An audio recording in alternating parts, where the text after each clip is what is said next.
Hello everyone, welcome to chemical family.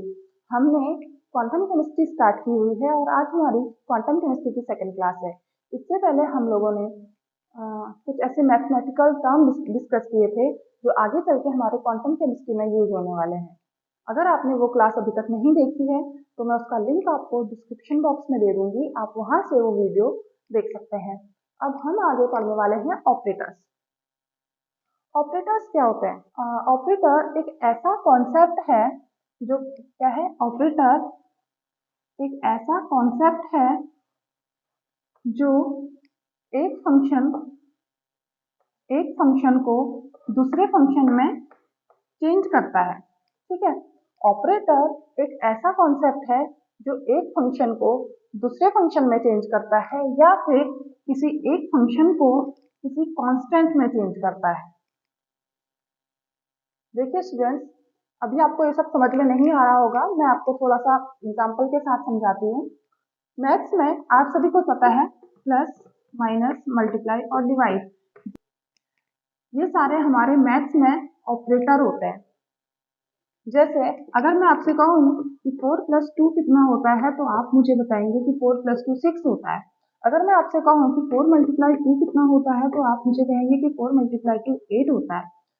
हर एक operator का जिस तरीके से मैथ्स में अपना एक अलग काम होता है। आप कभी मुझसे ये नहीं कहेंगे कि 4 + 2 = 8 होता है, ऐसा नहीं कहेंगे। कभी भी आप मुझसे ये नहीं कहेंगे कि 4 × 2 = 6 है। या मैं आपसे कहूँ कि 4 ÷ 2 कितना होता है तो आप मुझे 2 कहेंगे। ठीक है, अगर 4 - 2 मैं आपसे पूछूं तो आप मुझे 2 कहेंगे। ठीक है, तो हर एक ऑपरेटर का क्या है, मैथ्स में अपना एक वर्क है। मैथ्स में ऑपरेटर ये कर रहा है कि कोई किसी दो नंबर को चेंज कर रहा है किसी तीसरे नंबर में। ठीक है, इन्हीं दो नंबर्स को ऑपरेटर चेंज कर रहा है किसी तीसरे नंबर में। इसी तरह मैथ्स क्वांटम में हमारे पास एक फंक्शन है, उसमें जब हम कोई ऑपरेटर लगाएंगे तो ऑपरेटर लगाने के बाद वो फंक्शन किसी दूसरे फंक्शन में चेंज हो जाएगा। ठीक है, तो ऑपरेटर कोई एक ऐसा कॉन्सेप्ट है जो कि फंक्शन के साथ ऑपरेट होने के बाद उस फंक्शन को किसी दूसरे फंक्शन में चेंज कर देता है या फिर किसी कांस्टेंट नंबर में चेंज कर देता है।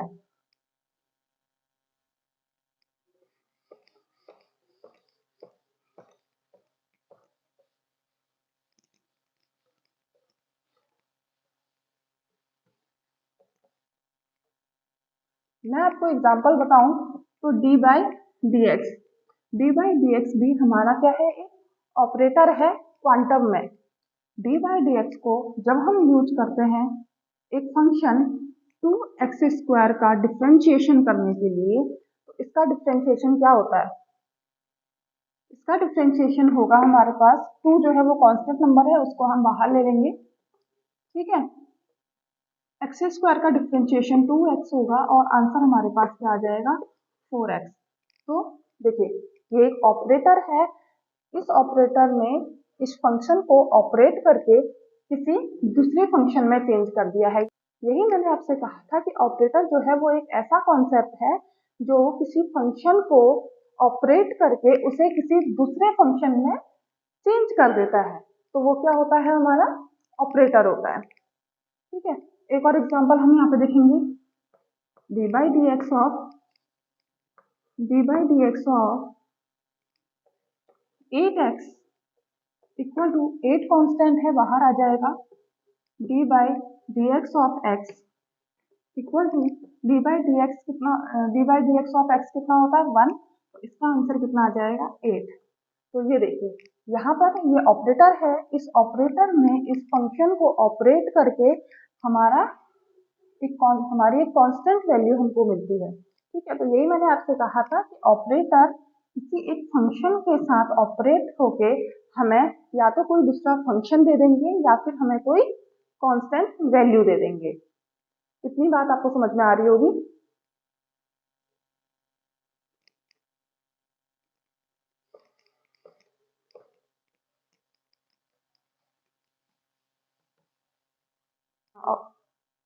इसके बाद हम ऑपरेटर्स की कुछ प्रॉपर्टीज डिस्कस करेंगे।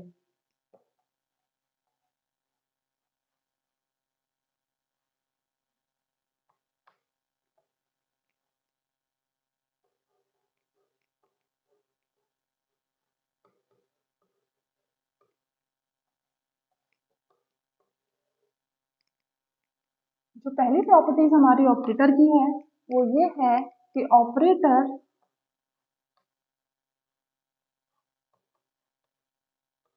Is meaningless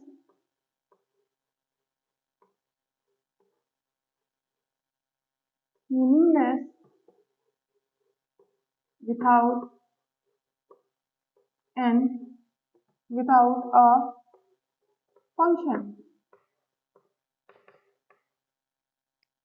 Operator is meaningless without a function. अब इसका मतलब क्या है? देखिए स्टूडेंट, जैसे मैं अगर मैथ्स में आपसे कहूँ कि प्लस, इसका मतलब क्या है?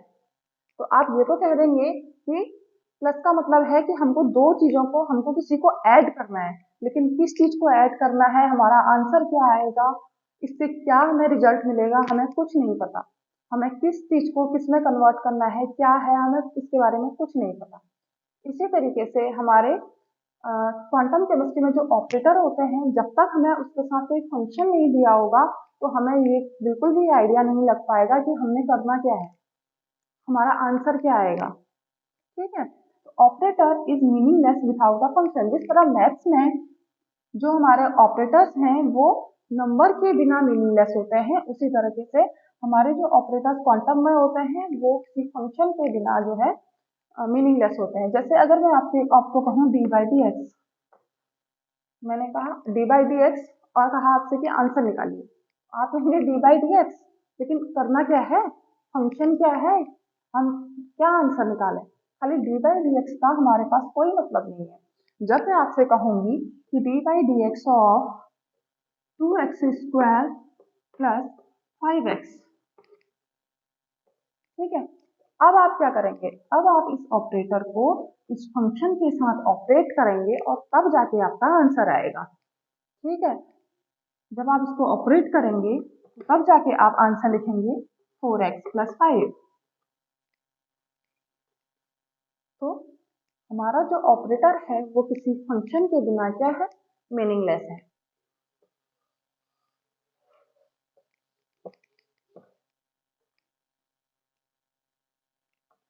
सेकेंड प्रॉपर्टी जो हमारी ऑपरेटर की आती है वो ये आती है कि operators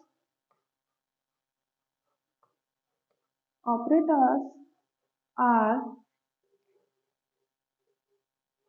directional in nature. Directional का मतलब लेफ्ट टू राइट।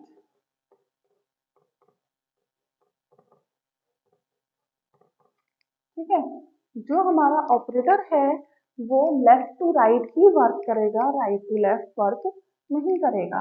अगर मैं आपसे कहूँ D by D X of 4x, तो आप आसानी से मुझे आंसर बता देंगे कि इसका आंसर होगा 4। ठीक है, लेकिन अगर मैं आपको कहूँ 4x D by D x, तो हमारा आंसर क्या होगा, तो हम यहाँ पर आंसर कोई भी नहीं निकाल पाएंगे। क्यों? क्योंकि जो हमारा ऑपरेटर है वो लेफ्ट से राइट में वर्क करता है, राइट से लेफ्ट में वर्क नहीं करता है। इसीलिए हम कहते हैं कि जो हमारे ऑपरेटर होते हैं वो डायरेक्शनल इन नेचर होते हैं।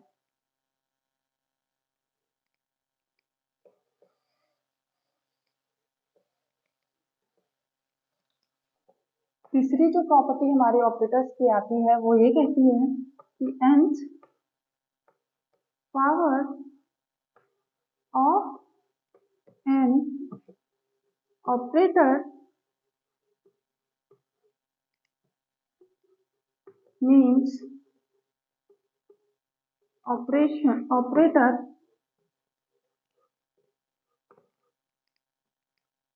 is operated n number of times। ठीक है, nth power of an operator means operator is operated n number of times. जैसे फॉर एग्जाम्पल अगर मैं आपको कहूँ D2 dx2 ऑफ 4x², इसका आंसर निकालिए। तो इसका मतलब क्या होगा? इसका मतलब ये होगा कि हमने इसके यहाँ पर हमारी जो ऑपरेटर है डी बाई डी एक्स, उसकी पावर कितनी है? यहाँ पर 2 है। तो इसका मतलब क्या होगा? इसका मतलब ये होगा कि हमने डी बाई डी एक्स को 2 बार यूज करके जो हमारा फंक्शन है उसे ऑपरेट करना है। इसे हम किस तरीके से लिख सकते हैं? देखिए, D by D x into D by D x और 4x²। तो यहाँ पे पहले हम एक बार ऑपरेट करेंगे और उसके बाद 2 बार ऑपरेट करेंगे। इसी तरीके से अगर हमारे यहाँ पे n होता, अगर d बाई डी एक्स की पावर n होती तो हम इसको n टाइम जो है डिफ्रेंशिएट करते। तो d by D X of 4x हमारा कितना होगा? d by D X of 4x² हमारा हो जाएगा 8x। हम यहाँ पे d by D X of 8x और इसके बाद एक बार डिफ्रेंशिएशन करने के बाद हम इसका दोबारा डिफ्रेंशिएशन करेंगे और हमारा आंसर जो आएगा वो 8 आएगा। आई होप आप लोगों को समझ में आया होगा।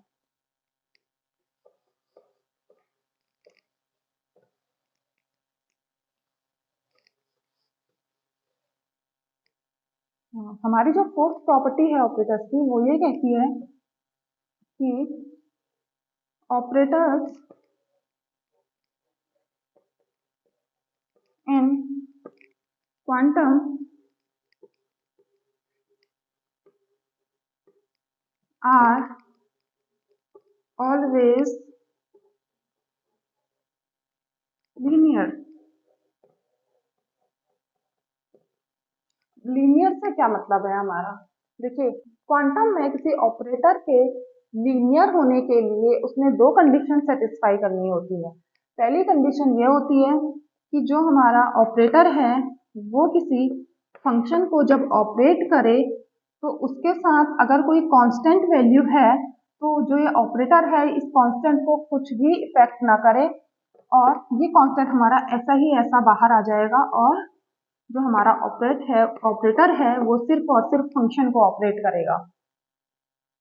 आई होप आपको समझ में आ रहा होगा। इसको हम एक एग्जांपल के साथ समझेंगे। देखिए, अगर हमारा d बाई डी एक्स हमारा ऑपरेटर है और इसको हम ऑपरेट करा रहे हैं 5x² के साथ, तो ये जो d बाई डी एक्स हमारा ऑपरेटर है ये 5 को कुछ भी नहीं कहेगा क्योंकि ये क्या है? एक कांस्टेंट है और इसमें बाहर आ जाएगा। तो 5 d by D X of x² और x² का जब हम डिफ्रेंशिएशन करेंगे तो ये हो जाएगा 2x, तो 10x।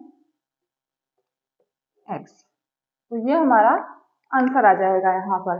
तो यहाँ पर d बाई डी एक्स ने 5 को कुछ भी इफेक्ट नहीं किया और लास्ट तक हमारा जो 5 है वो वैसा ही रहा।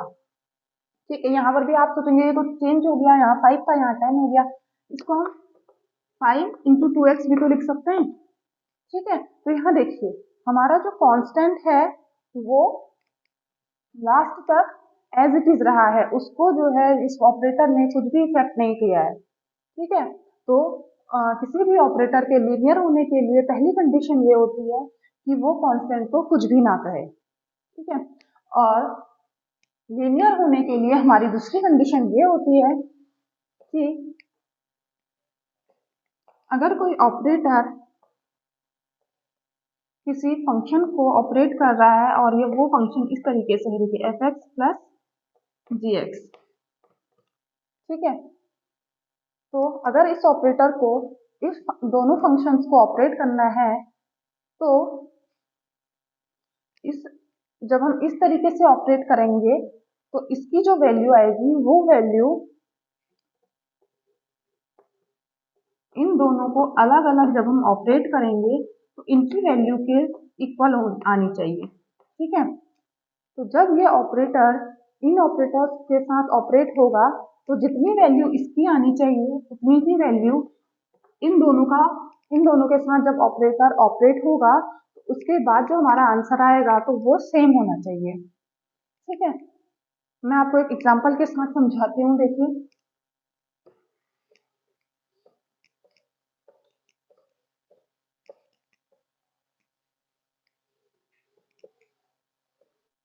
देखिए अगर हमारा ऑपरेटर है d बाई डी एक्स और हमारा जो फंक्शन है वो है 7 एक्स स्क्वायर प्लस 8x।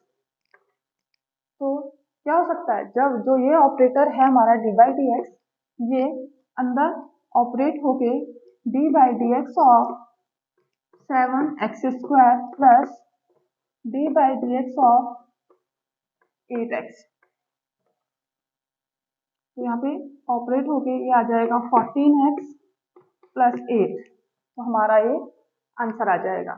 ठीक है, तो जो डी बाई डी एक्स है, D by D x 7x square plus 8x की वैल्यू, जब ये ऑपरेटर इसको, इन दोनों ऑपरेटर्स को अलग अलग ऑपरेट करके हम जब उन दोनों फंक्शंस को ऐड कर देंगे हमारे आंसर को, तो हमारा क्या आ जाएगा, इसका आंसर आ जाएगा। तो ये वैल्यू और ये वैल्यू हमारी सेम है, तो इसका मतलब क्या है, जो डी बाई डी एक्स हमारा ऑपरेटर है वो क्या है, लीनियर ऑपरेटर है, क्योंकि वो दोनों जो कंडीशन है हमारी, उन दोनों कंडीशंस को सेटिस्फाई कर रहा है।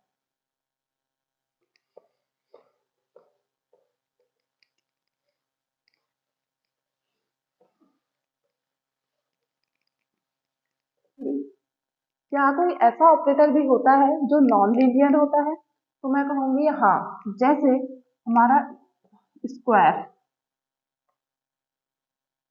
क्यूब, स्क्वायर रूट, ऐसे ही बहुत सारे ऑपरेटर हैं जो हमारे लीनियर नहीं होते हैं। जैसे अगर मैं स्क्वायर करूं किसी फंक्शन का, जैसे 4x का स्क्वायर अगर मैं करूं, तो ऐसा कभी भी नहीं होगा कि हमारा 4 जो है वो कांस्टेंट है तो बाहर आ जाएगा और एक्स स्क्वायर का स्क्वायर होगा, ऐसा नहीं होता है। हमारा 4 का अगर हम स्क्वायर करेंगे तो 16x स्क्वायर, ये हमारा सही आंसर होगा। ठीक है, ऐसे ही क्यूब और स्क्वायर रूट में भी होता है। और दूसरी चीज, अगर मैं आपसे कहूं कि 4 प्लस 2 का स्क्वायर निकालिए, तो आप इसे कभी भी नहीं लिख सकते हैं 4 स्क्वायर प्लस 2 स्क्वायर, ऐसा कभी भी नहीं होगा। इसी तरह से क्यूब को भी अगर मैं कहूं 2x का क्यूब, तो आप 2 को बाहर निकाल के x क्यूब कभी भी नहीं लिख सकते, यहाँ पे 2 का भी क्यूब होगा। ठीक है, तब जाके हमारा आंसर राइट माना जाएगा। अगर मैं आपसे कहूं 2 प्लस 9 का क्यूब कर दीजिए, तो ये ऐसा बिल्कुल भी नहीं होगा कि 2 का क्यूब प्लस 9 का क्यूब। ठीक है, तो हमारे ये जो सारे ऑपरेटर्स हैं ये क्या है, नॉन लीनियर ऑपरेटर हैं। इसी तरह से अगर हम स्क्वायर रूट की बात करें, तो स्क्वायर रूट में भी 4x स्क्वायर का अगर मैं स्क्वायर रूट करूं, तो ऐसा नहीं होगा कि 4 बाहर आ जाएगा और x स्क्वायर का स्क्वायर रूट होके x आ जाएगा हमारे पास, ऐसा नहीं होगा। बल्कि इसका आंसर क्या होगा, 4 का भी स्क्वायर रूट होगा और वो 2 होगा, और x स्क्वायर का स्क्वायर रूट होके x आएगा। तो ऐसा बिल्कुल भी नहीं होगा कि कांस्टेंट को कुछ भी इफेक्ट ना करे और कांस्टेंट हमारा ऐसे का ऐसा ही बाहर आ जाए, ऐसा कभी नहीं होगा। ऐसे ही अगर मैं X square plus Y square का रूट अगर निकालूं, ऐसा कभी भी नहीं होगा कि root X square plus root Y square होके एक्स प्लस वाई हमारा आंसर आ जाएगा, ऐसा बिल्कुल भी नहीं होगा। ऐसा कब होगा, ऐसा कब होगा, एक्स प्लस वाई हमारा आंसर कब आएगा, एक्स प्लस वाई हमारा आंसर कब आएगा, जब एक्स प्लस वाई का होल स्क्वायर हमारे पास होगा, तब एक्स प्लस वाई हमारा आंसर आएगा। अगर इस तरीके से अगर हमारे पास क्वेश्चन है तो हमारा एक्स प्लस वाई जो है वो आंसर नहीं आएगा। आई होप आपको समझ में आ रहा होगा। अब हमारी फिफ्थ प्रॉपर्टी जो ऑपरेटर्स की है वो ये कहती है कि every observable in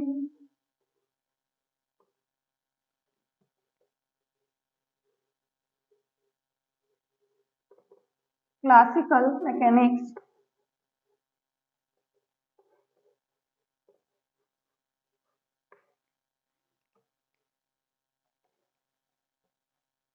there is an operator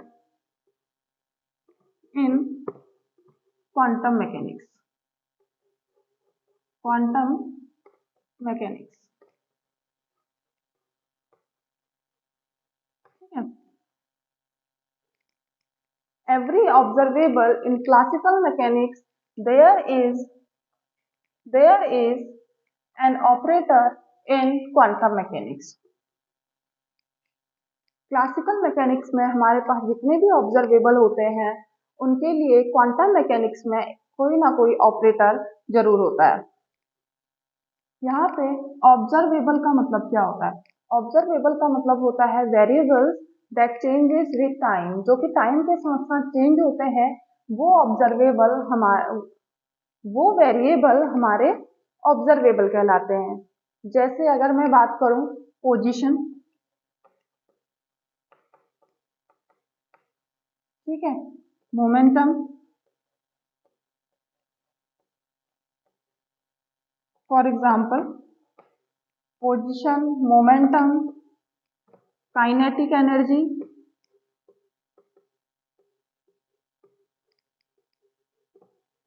potential energy,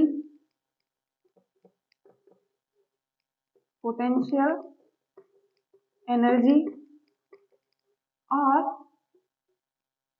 total energy, और होता है हमारा मोमेंटम में हमारे एंगुलर मोमेंटम और लीनियर मोमेंटम दोनों आ गए। ठीक है, तो ये कुछ एग्जांपल है हमारे ऐसे ऑब्जर्वेबल्स की जो क्वांटम मैकेनिक्स में जो है ऑपरेटर्स की तरह वर्क करते हैं। अब हम समझेंगे कि ये जो हमारे ऑब्जर्वेबल्स हैं क्लासिकल मैकेनिक्स के, ये हमारे क्वांटम मैकेनिक्स में ऑपरेटर की तरह किस तरह बिहेव करते हैं।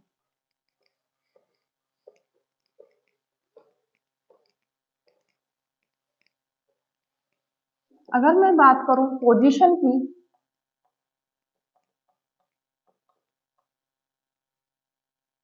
देखिए पोजीशन जो है वो हमारी क्लासिकल मैकेनिक्स में एक ऑब्जर्वेबल है। अब ऑब्जर्वेबल का मतलब मैंने आपको बताया था कि ये जो है मोशन के साथ चेंज हो जाता है। जैसे ये मेरी चौक है, अभी मैंने इसे यहाँ पे रखा है तो इसकी पोजीशन ये है, और जैसे ही इसको मैं मोशन कराऊंगी और इसको दूसरी जगह पे लेके जाऊंगी तो क्या हो गया, इसकी पोजीशन चेंज हो गई। तो ये क्या है, मोशन के साथ इसकी पोजीशन चेंज हो रही है।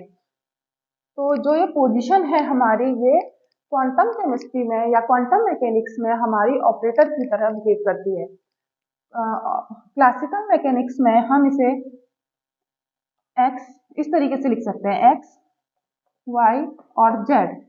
ठीक है, जैसे आपने देखा होगा जो हमारे कोऑर्डिनेट्स हैं x, y and z coordinates हमारे होते हैं। तो जब हमें किसी पॉइंट की पोजीशन पता करनी होती है तो हम क्या देखते हैं कि वो x एक्सिस, y एक्सिस और z एक्सिस में कहाँ पर स्थित है। अगर मैं 2D की बात करूं, अगर हमारा कोई पॉइंट यहाँ पर है तो हम इसकी पोजीशन अगर हमें बतानी है तो हम क्या करेंगे, इस तरीके से लाइन ड्रॉ करेंगे। मान लीजिए ये 1, ये 2, ये 1, ये 2, तो हम इसकी पोजीशन क्या कहेंगे, 2,2। ठीक है, तो x इक्वल टू 2 और y इक्वल टू 2। तो इस तरीके से हम इसकी पोजीशन बताएंगे। और 3D में बात करेंगे, अगर हम 3D में बात करेंगे तो वहां पे x, y और z एक्सिस तीनों आ जाएंगे।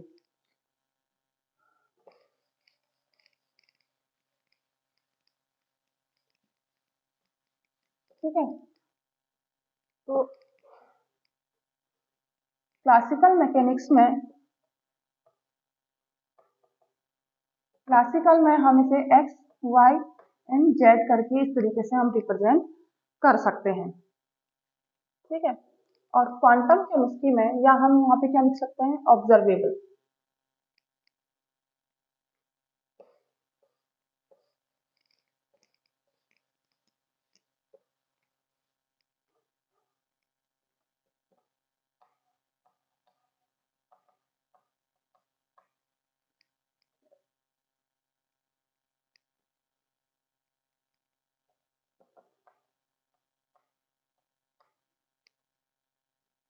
ठीक है, तो क्वांटम केमिस्ट्री में हम इन ऑब्जर्वेबल्स को ऑपरेटर्स की तरह किस तरीके से यूज कर सकते हैं। तो ये तो हमारे हो गए क्लासिकल ठीक है। क्लासिकल मैकेनिक्स में हम इन्हें एक्स, वाई और जेड की तरह रिप्रेजेंट करते हैं, लेकिन क्वांटम मैकेनिक्स में हम इन्हें जो ऑपरेटर हैं हमारे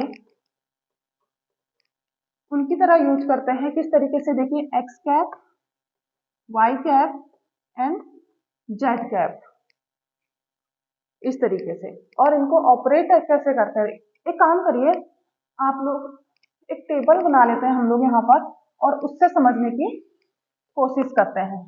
ठीक है, हम यहाँ पे लिखते हैं ऑब्जर्वेबल, ऑब्जर्वेबल। उसके बाद हम यहाँ पे लिखते हैं इन क्लासिकल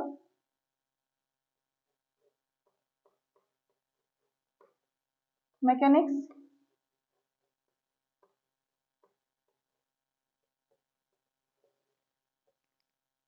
उसके बाद लिखते हैं ऑपरेटर्स इन क्वांटम मैकेनिक्स,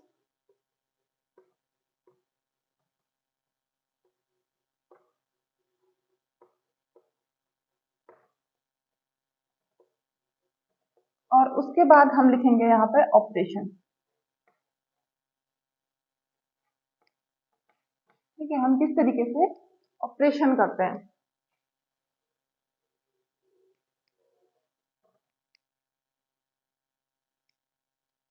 इसके लिए किस तरीके से हमारा वर्क होगा, देखिए, हम अगर पहले पोजीशन की बात करें, ठीक है, तो क्लासिकल मैकेनिक्स में हम इन्हें एक्स, वाई और जेड से रिप्रेजेंट करते हैं।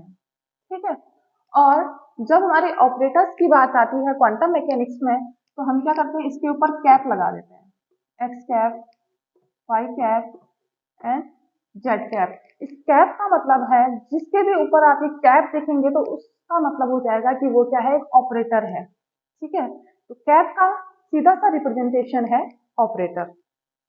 ठीक है, और इसका जो ऑपरेशन है वो क्या होता है, इसका सीधा सा ऑपरेशन है कि जिस भी फंक्शन के साथ आपने पोजीशन का जो ऑपरेटर है उससे ऑपरेट कराना है, तो वो सीधे सीधे वहां पे मल्टीप्लीकेशन हो जाएगा, X cap into F X या Y cap into F X, जो भी है हमारा, या एफ वाई। तो जो भी हमारा ऑपरेटर है वो क्या करेगा, सीधे सीधे मल्टीप्लाई हो जाएगा फंक्शन के साथ।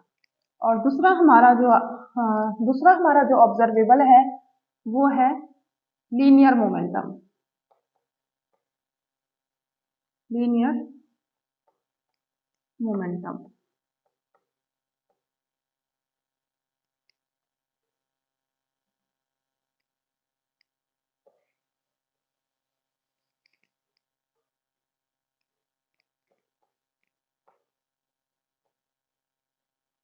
लीनियर मोमेंटम, क्लासिकल मैकेनिक्स में जो लीनियर मोमेंटम है उसको लिखते हैं P।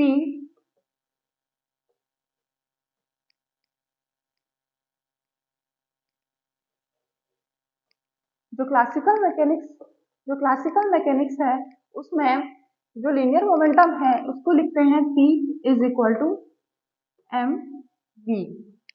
ठीक है, और क्वांटम मैकेनिक्स में लीनियर ऑपरेटर के लिए जो ऑपरेटर हमारा यूज होता है वो होता है minus I H cross del by del X, X axis के लिए, और वाई एक्सिस के लिए यूज होता है minus I H cross del by del Y, और जेड एक्सिस के लिए यूज होता है minus I H cross del by del Z. और यहाँ पर आई का मतलब क्या है, आई का मतलब होता है इमेजिनरी नंबर। ठीक है, इमेजिनरी नंबर किस तरीके से, इसकी वैल्यू जो होती है वो होती है -1। ठीक है, क्या होती है, आई की जो वैल्यू है वो होती है अंडर रूट के अंदर -1।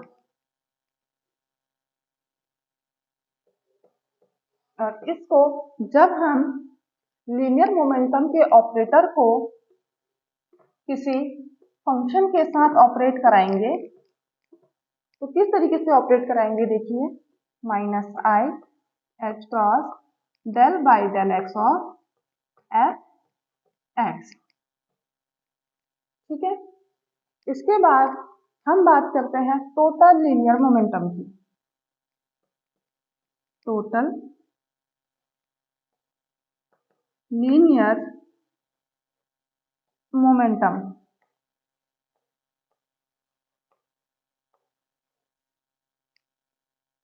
टोटल लीनियर मोमेंटम के लिए हम क्या करेंगे, टोटल लीनियर मोमेंटम होता है हमारे पास P is equal to P X plus P Y plus P Z. ठीक है, यहाँ पे लिख लीजिएगा, ये पी एक्स है हमारा, ये पी एक्स है, यहाँ पे मेरी जगह नहीं बची है, आप लोग लिख लीजिएगा P X equal to this, P Y equal to this and P Z equal to this, और कैप लगाना मत भूलिएगा। ठीक है, तो total linear operator P is equal to P X plus P Y plus P Z. ठीक है, P equal to M V तो हमने ऊपर देख ही लिया था।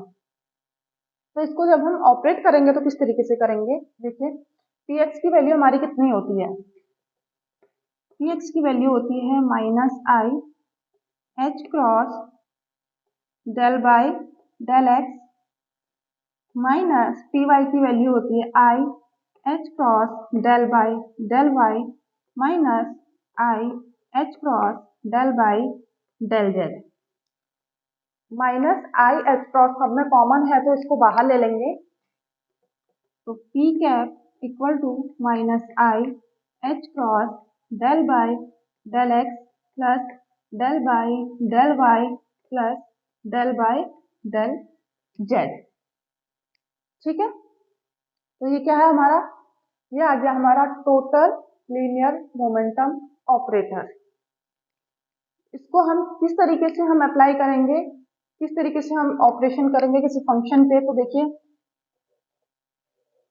P F X equal to,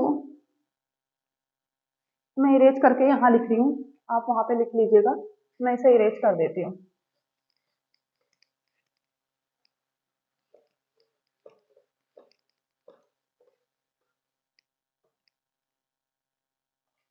P F X equal to minus I H cross del by del X plus del by del Y plus del by del Z of F X, और F X को अंदर लेके आएंगे तो minus I H cross del by del X of F X plus del by del Y of F Y F X plus del by del Z of F x.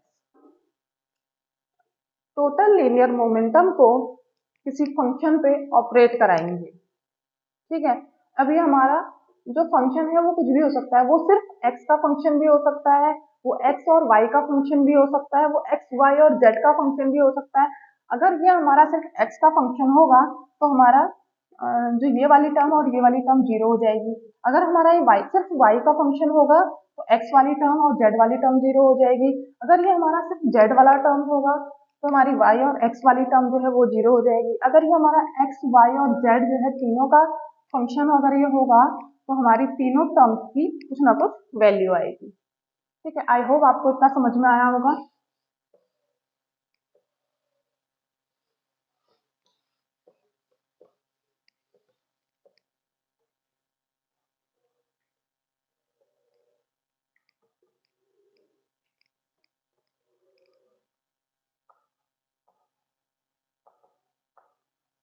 Kinetic energy, classical mechanics में हम kinetic energy को लिख सकते हैं K is equal to half M V square. ठीक है, इसको हम एक चीज और लिख सकते हैं, वो क्या, K इज इक्वल टू हम लिख सकते हैं P स्क्वायर अपॉन 2m।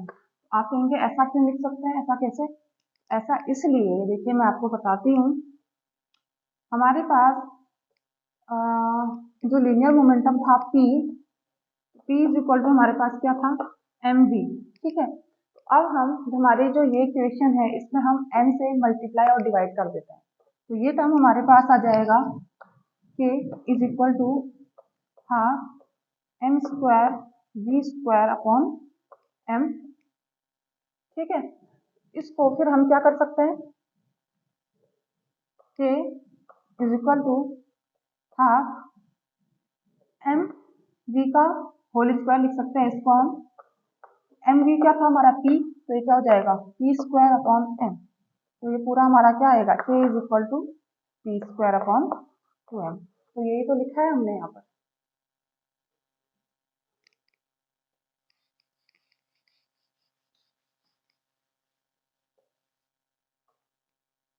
ठीक है, तो ये क्या आ गया हमारा k is equal to p square upon 2m।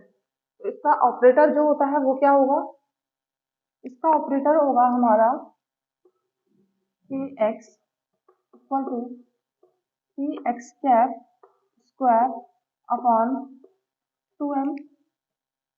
ठीक है, और ky equal to P Y square upon 2m और k Z equal to P Z square upon 2m। ठीक है, उसके बाद हम इसको एक चीज और कर सकते हैं, देखिए आप सब में लिख लीजिएगा, मैं सिर्फ px वाला बता देती हूँ, py और pz वाला आप खुद से निकाल लीजिएगा। px, देखिए px को हम कैसे लिख सकते हैं, px को हमने पहले देखा था px equal to minus I H cross del by del X, ये देखा था।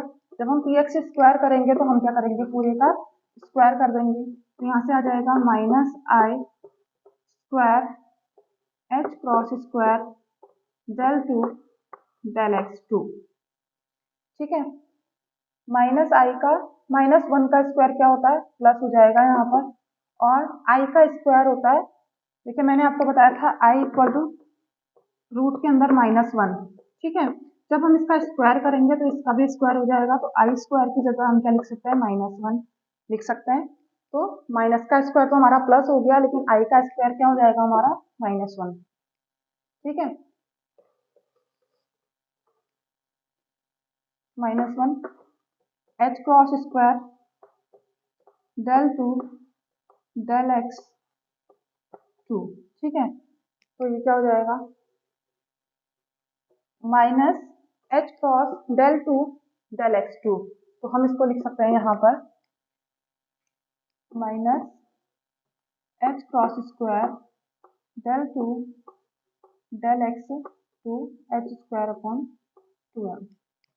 तो ये क्या हो गया हमारा काइनेटिक एनर्जी का ऑपरेटर हो गया एक्स एक्सिस में।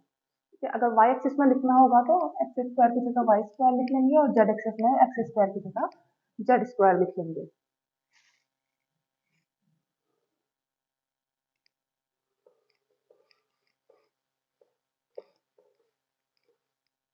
और इसको हम ऑपरेट कैसे कराएंगे, इसको हम ऑपरेट कराएंगे, देखिए अगर किसी फंक्शन के साथ इसको ऑपरेट कराना है, square upon 2m del two del X two और एफ एक्स, दैट्स इट।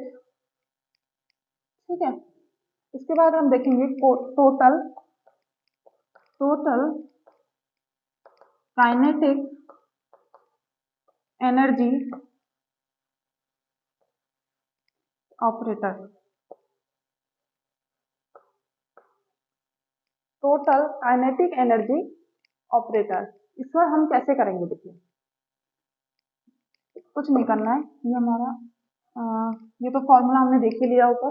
ठीक है, k is equal to P square upon 2m, formula वही रहेगा यहाँ पे, k is equal to K X plus K Y plus K Z. ठीक है, तो k is equal to K X हमारा कितना आया था, minus H square upon 2m del by del X minus H square H cross square upon 2m del by del Y minus H cross square upon 2m del by del Z. ठीक है, यहाँ पे से हम minus H cross upon 2m common ले लेंगे, minus H cross square upon 2m, ये हो जाएगा del by del X plus del by del Y plus del by del Z. ठीक है,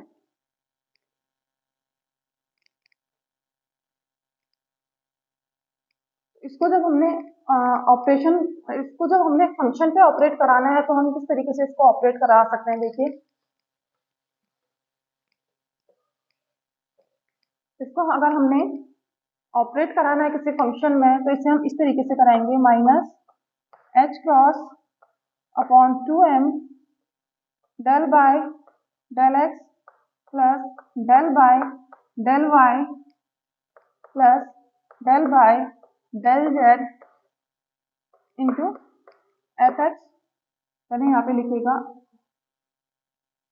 k into F X equal to. ठीक है, तो जब हमने इसको ऑपरेट कराएंगे तो minus H cross upon 2m del by del X of F X plus del by del Y of F X plus del del by del Z of. इस तरीके से हमारा जो है ऑपरेटर ऑपरेट हुआ।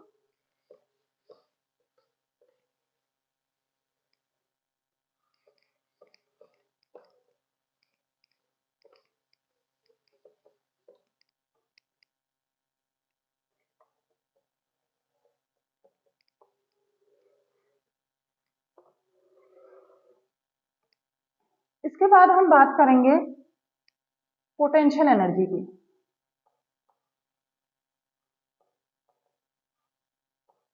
Potential energy,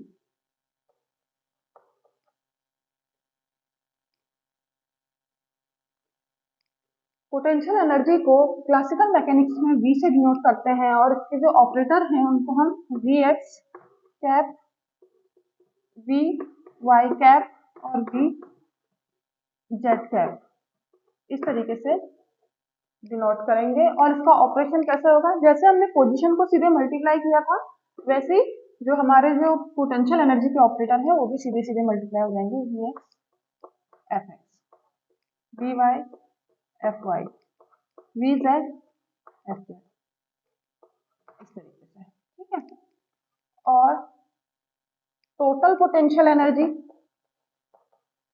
total potential energy, total potential energy को हम इस तरीके से लिखेंगे, V equal to V X, ये तो हमने देख लिया यहाँ पर classical mechanics, V equal to V X plus V Y plus V Z. ठीक है, और जब हम फंक्शन से ऑपरेट कराएंगे तो इन सबके साथ क्या हो जाएगा, एफ एक्स से मल्टीप्लाई करेंगे। ये तो इजी था।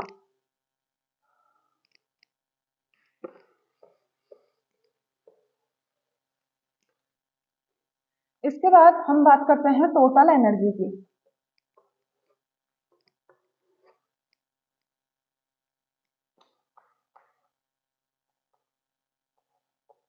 Total energy E is equal to क्या होती है हमारी total energy, kinetic energy plus kinetic energy plus potential energy हमारी क्या हो जाएगी, टोटल एनर्जी, तो K प्लस V, तो ये क्या हो गई हमारी टोटल एनर्जी। टोटल एनर्जी को यहाँ पे लिखेंगे इसे क्लासिकल मैकेनिक्स में E equal to K plus V। ठीक है, तो टोटल एनर्जी को हम क्वांटम में लिखते हैं H से, H cap equal to K cap plus V cap, और ये H कैप इसका मतलब क्या है, इसका मतलब है हैमिल्टोनियन ऑपरेटर। ठीक है, ये कुछ नहीं है, ये बस जो हमारा E था यहाँ पे टोटल एनर्जी था उसका रिप्रेजेंटेशन है क्वांटम में। ठीक है, इसको हम जो हमें हैमिल्टोनियन ऑपरेटर हमारा होता है वो टोटल एनर्जी का रिप्रेजेंटेशन है। ठीक है, इसमें जो हमारा ऑपरेटर है वो कैसे आएगा, देखिए के का जो ऑपरेटर होता है हमारा काइनेटिक एनर्जी का, वो होता है H cross square upon 2m del by del X, minus भी होता है साथ में, minus H cross square upon 2m del by del x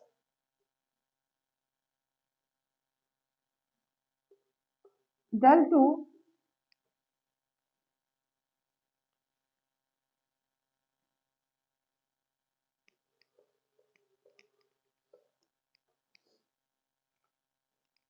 इसका ऑपरेटर कैसे होता है देखिए,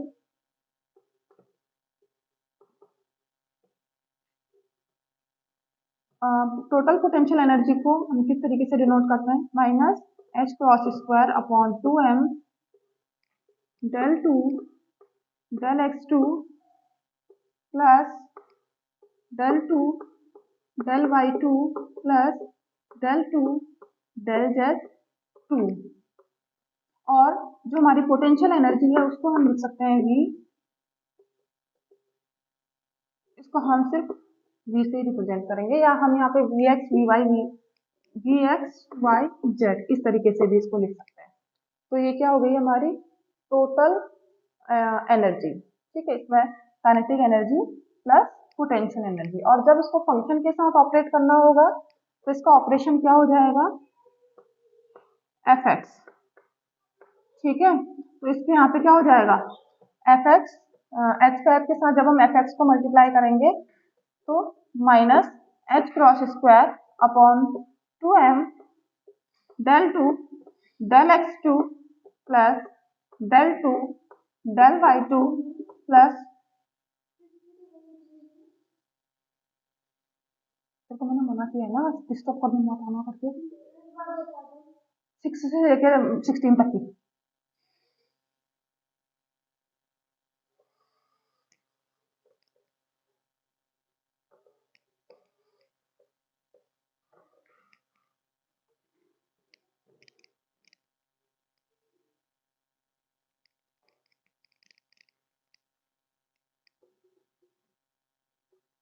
तो जब हम इसको ऑपरेट कराएंगे किसी ऑपरेटर के साथ, इसका जो ऑपरेशन होगा वो किस तरीके से होगा देखिए, एच कैप एफ एक्स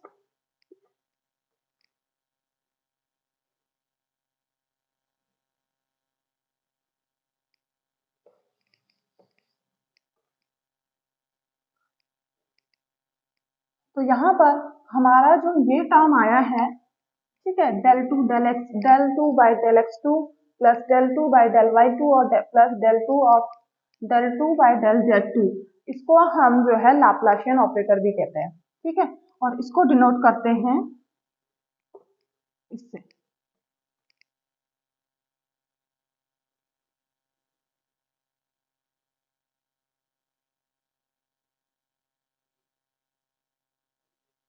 ठीक है। तो हम इसको और किस तरीके से लिख सकते हैं, टोटल एनर्जी को H cap is equal to minus H cross upon 2m Laplacian operator plus V X Y Z, ठीक है। तो ये क्या हो गई हमारी टोटल एनर्जी का ऑपरेटर हो गया हमारे पास, ठीक है।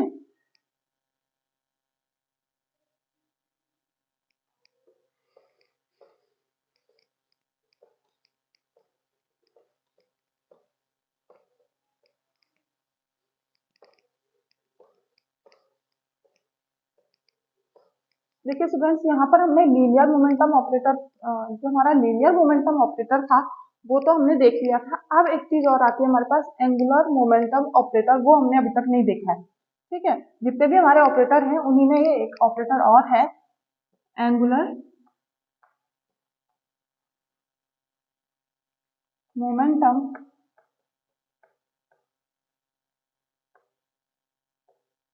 ऑपरेटर। जो हमारा एंगुलर मोमेंटम ऑपरेटर है, ये हमारा ऑपरेटर से आगे हम पढ़ रहे हैं, ठीक है। ये भी हमारा एक तरह का ऑपरेटर है और इसको हम लिखते हैं L cap equal to R cap cross P cap. ठीक है, हमारी ये क्या है, ये एक वेक्टर क्वांटिटी है और वेक्टर क्वांटिटी के हमारे पास दो तरह के प्रोडक्ट होते हैं, एक को बोलते हैं डॉट प्रोडक्ट और दूसरा होता है हमारे पास क्रॉस प्रोडक्ट। तो यहाँ पे हमारा क्रॉस प्रोडक्ट यूज होगा। ठीक है, और आर कैप हमारा है पोजीशन और पी कैप हमारा है मोमेंटम। आर कैप को हम क्या लिख सकते हैं, आर कैप को हम लिख सकते हैं x I cap plus Y J cap plus Z K cap, और पी कैप को हम लिख सकते हैं P x I cap plus P Y J cap plus P Z K cap. ठीक है, तो हम जब क्रॉस प्रोडक्ट करते हैं तो हम क्रॉस प्रोडक्ट किस तरीके से करते हैं, देखिए मैं आपको थोड़ा सा आइडिया दे देती हूँ क्रॉस प्रोडक्ट का। हमारे पास मान लीजिए दो वेक्टर हैं, ए कैप, इसकी वैल्यू है a1 आई कैप प्लस b1 या a1 आई कैप a2 जे कैप प्लस a3 के कैप। ठीक है, और इसके बाद हमारा एक दूसरा वेक्टर है b और इसकी जो वैल्यू है वो है a2 b1 आई कैप प्लस b2 जे कैप प्लस b3 के कैप। ठीक है, तो जब हम इन दोनों वेक्टर्स को हम सॉल्व करेंगे तो हम किस तरीके से करेंगे, देखिए हम क्या करेंगे, यहाँ पे एक मैट्रिक्स बनाएंगे, आई कैप जे कैप और के कैप लिखेंगे। आई कैप के नीचे हम आई कैप के साथ जो वैल्यूज हैं वो लिखेंगे a1 b1, जे कैप के नीचे जे कैप के साथ वाली वैल्यूज a2 b2 और के कैप के नीचे के कैप के साथ वाली वैल्यूज a3 और b3। और जब हम इनको सॉल्व करेंगे तो हम क्या करेंगे, देखिए हम पहले लिखेंगे आई कैप। ठीक है, और क्या करेंगे, आई कैप का आई कैप वाली रो, आई कैप वाली रो और आई कैप वाले कॉलम को हम छुपा देंगे। ठीक है, इस तरीके से हम इस रो को और इस कॉलम को छुपा देंगे। ठीक है, और उसके बाद a2 multiply b3, a2 b3 minus a3 b2, a3 b2। इसके बाद हम क्या करेंगे, माइनस जे कैप और जे के साथ वाली रो और कॉलम को छुपा देंगे a1 b3 minus a3 b1 plus के कैप के साथ वाली रो और कॉलम को छुपा देंगे, उसके बाद जितना बचा से मल्टीप्लाई कर देंगे a1 b2 minus a2 b1। ठीक है, तो ये क्या हो गई, हमारी मैट्रिक्स हमारी पूरी की पूरी सॉल्व हो गई। इसी तरीके से हम इसे भी यहाँ पर सॉल्व करेंगे। ठीक है, यहाँ पे हम क्रॉस प्रोडक्ट करेंगे, R cap cross P cap equal to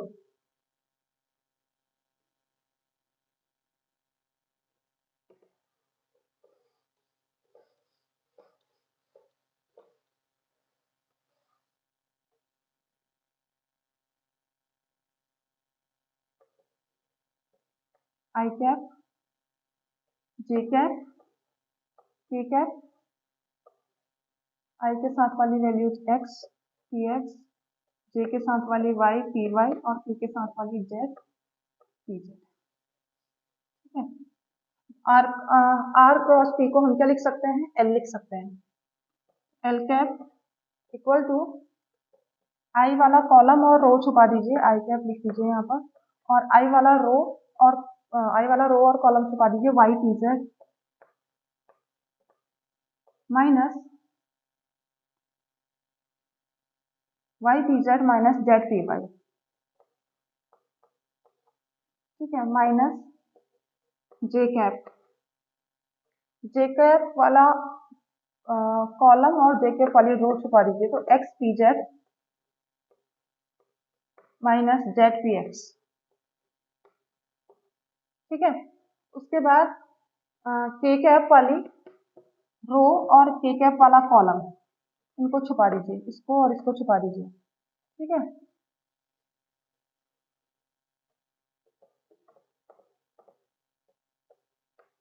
इनको छुपा दीजिएगा। तो हमारे पास क्या बचा, X P Y minus Y P x.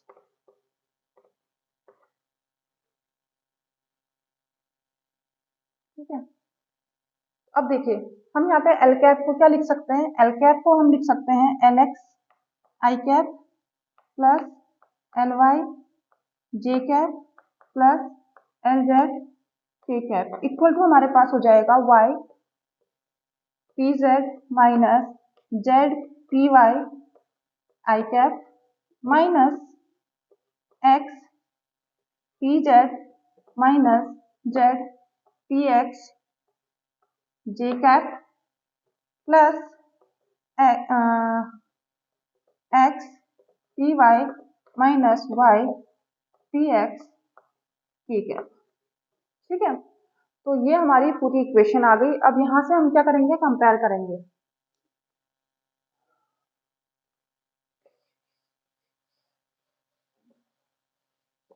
हम यहाँ पे इक्वेट करेंगे आई के साथ वाली टर्म, जे के साथ वाली टर्म और के साथ वाली टर्म्स को। एल एक्स इक्वल टू हमारा आ जाएगा Y P Z minus Z P Y. L Y equal to हमारा आ जाएगा minus P X P Z minus Z P x.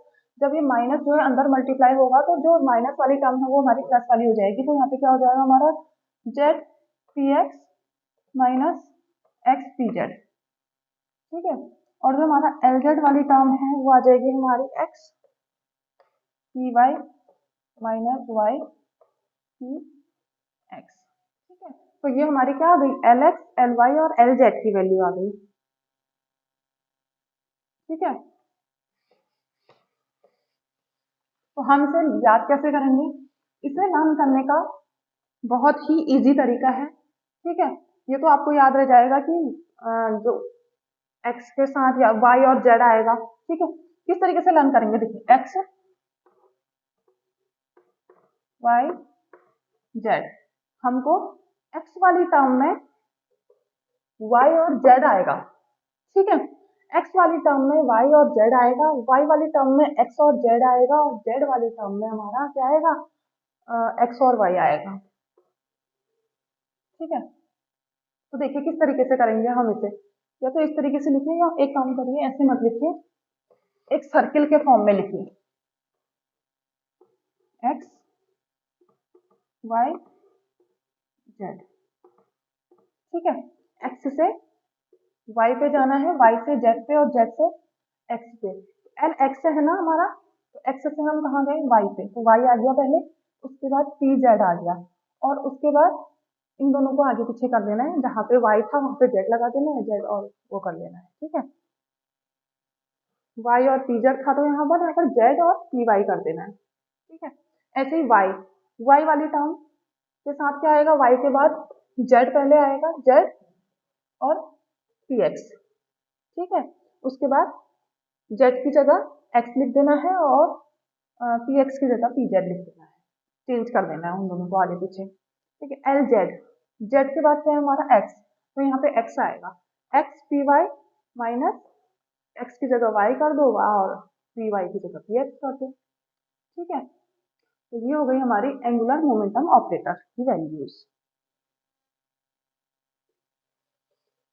और इसको हम सॉल्व कैसे करेंगे, देखिए इसको हम, हमारा जो ऑपरेटर है इसका वो किस तरीके से निकलेगा, देखिए एक मैं करती हूँ एल एक्स का, एल वाई और एल जेड फिर सेम होंगे। ठीक है, L X equal to Y, P Z की वैल्यू हमें पता है क्या होगी, minus I H cross del by del Z minus Z, P Y की वैल्यू होगी हमारे पास minus I H cross del by del Y.